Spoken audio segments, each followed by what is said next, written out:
Хто такія бульбашы? Беларусы? Ну, вядома ж, не.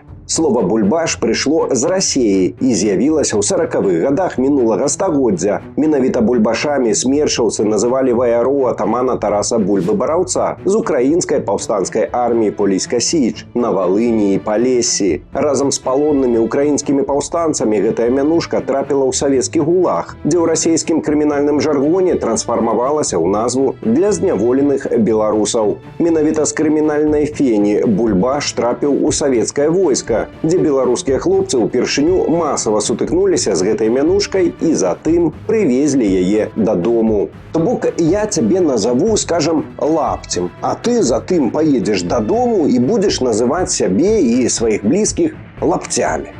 Ну дзе твои мозги? Дзе твой гонар?